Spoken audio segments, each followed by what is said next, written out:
Hello, my very dear audio friends around the world. How are you today? Hope all is great. I'm good.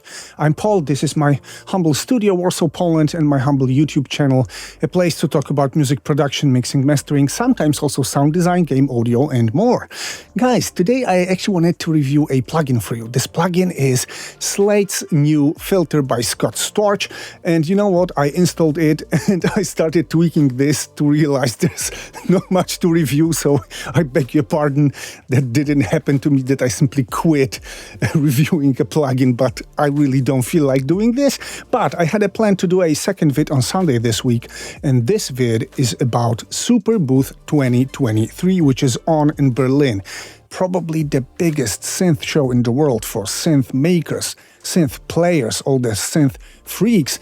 And as I'm not there, I made a list of my top favorite products I'd like to put my hands on, because this is what I usually do when I'm not there on a nice event.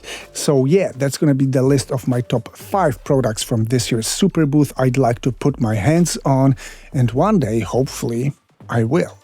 And if by any chance you think my channel is a cool place, you like my vids, you like my studio, you can always subscribe to my channel here. You can support me right here, and you can always like this vid and comment on it, because I love discussing things with you. Let's go.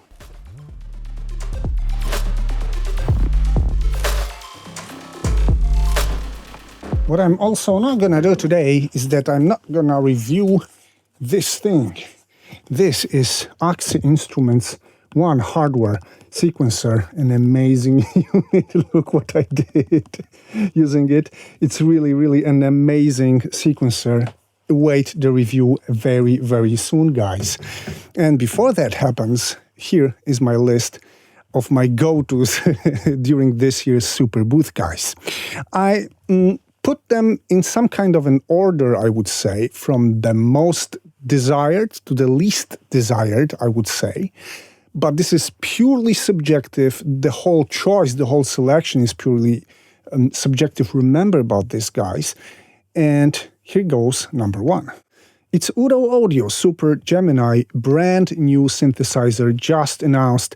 And guys, while Super 6 by UDO was inspired by Roland Juno series, let's say, this one seems a bit like Yamaha CS80, dual layer architecture, definitely, plus ribbon controller at the bottom, I think. And well, this is surely something to tweak for ours, guys. It's a hybrid synth, digital oscillators plus analog filters, and all the circuitry is analog out there. But guys, this thing must sound massive, and it must be really very powerful. It's also binaural. Saying binaural, I don't mean the HRTF sound, like binaural spatial sound.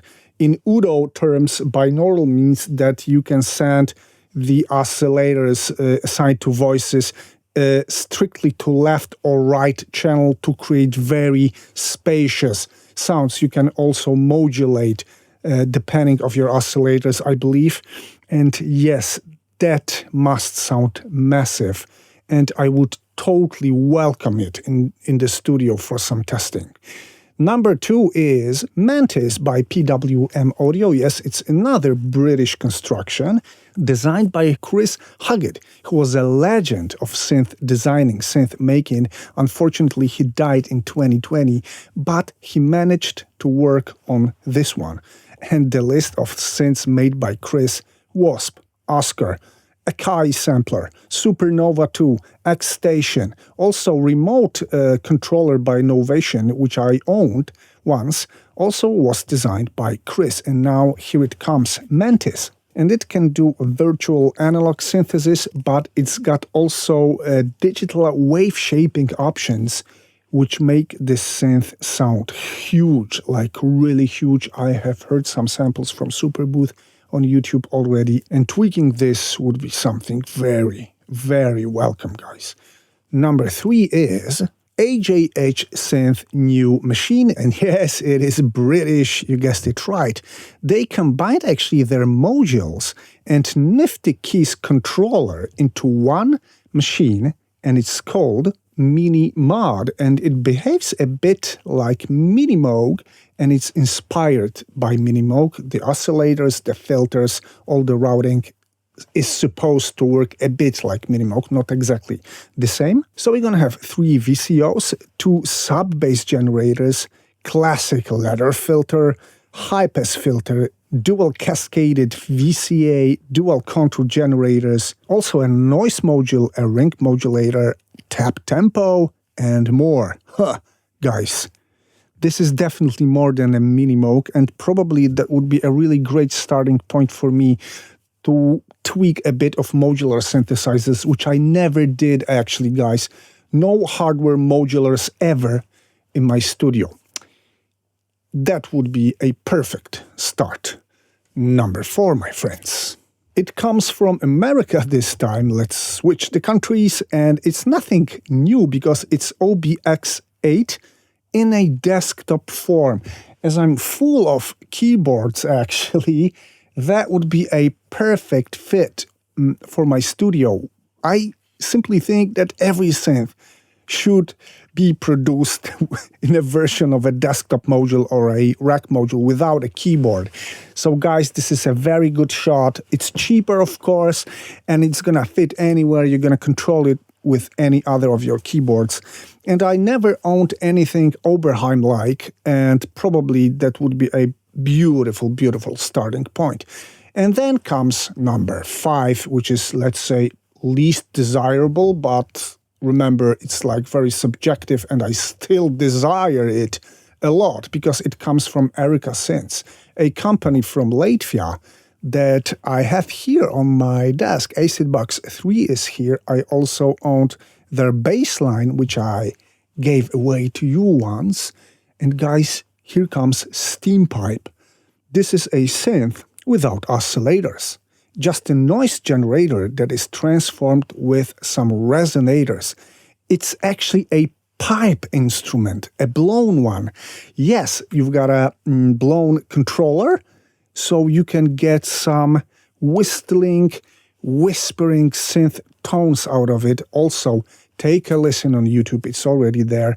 This is fascinating. Probably nothing I would really use in any of my productions, but I would really love to give it a go and simply spend a day with it, tweaking it a bit.